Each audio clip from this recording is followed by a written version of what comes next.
जय श्रीकृष्ण दोस्तांनो. श्लोक 6.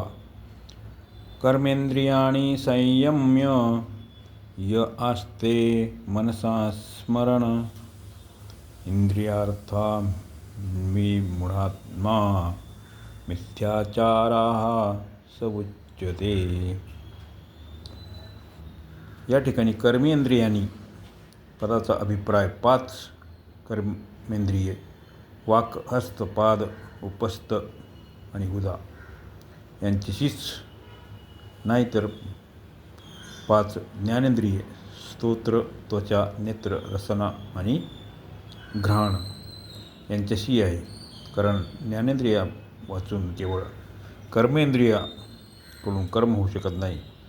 या व्यतिरिक्त केवळ हात, पाय इत्यादी कर्मेंद्रियाच्या रोखल्याने तसेच कान इत्यादी ज्ञानेंद्रियांना जर रोखले नाही तर पूर्ण दांभिकपणाही सिद्ध होत नाही. गीतेत कर्मेंद्रियांच्या अंतर्गत ज्ञानेंद्रियांना मानले गेले आहे. म्हणून गीतेत कर्मेंद्रिय शब्द तर येतो परंतु ज्ञानेंद्रिय शब्द कोठे येत नाही.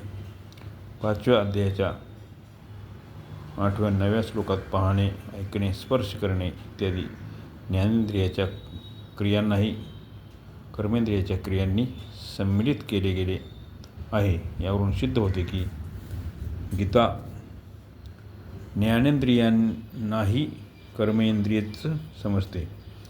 गीता मनाच्या क्रियांनाही कर्म समजते. शरीरावांगनो भिर्यत्कर्म प्रारभते नरः. तात्पर्य, संपूर्ण प्रकृती क्रियाशील असल्यामुळे प्रकृतीचे कार्यही क्रियाशील आहे. संयम्य. यद्यपि या पदाचा अर्थ इंद्रियांचे योग्य प्रकारचे नियमन करणे असा आहे, अर्थात त्यांना वश करणे असा आहे. तरी पण या ठिकाणी या पदाचा अर्थ इंद्रियांना वश करणे नसून त्यांना हट्टाने बाहेरून रोखणे असाच आहे. कारण की इंद्रिय वश झाल्यास त्यांना मिथ्याचार म्हणता येत नाही. मूढबुद्धी असणारा मनुष्य बाहेरून तर इंद्रियांच्या क्रियांना हट्टाने रोखतो परंतु मनाने त्या इंद्रियांच्या विषयांचे चिंतन करीत राहतो आणि अशा स्थितीला क्रियारहित मानून घेतो. म्हणून दांभिक अर्थात दांभिक आचरण करणारा म्हटला जातो. जरी त्याने इंद्रियांच्या विषयांचा बाहेरून त्याग केला आहे आणि असे समजतो की कर्म करीत नाही, तरी पण अशा स्थितीतही तो वस्तुतः कर्मरहित झालेला नाही. कारण बाहेरून क्रियारहित दिसत असूनसुद्धा अहंता, ममता आणि कामनेमुळे आसक्तीपूर्वक विषय चिंतनाच्या स्वरूपात विषय भोगरूप कर्म तर होतच आहे. सांसारिक भोगांना बाहेरून भोगले जाऊ शकते आणि मनानेही भोगले जाऊ शकते.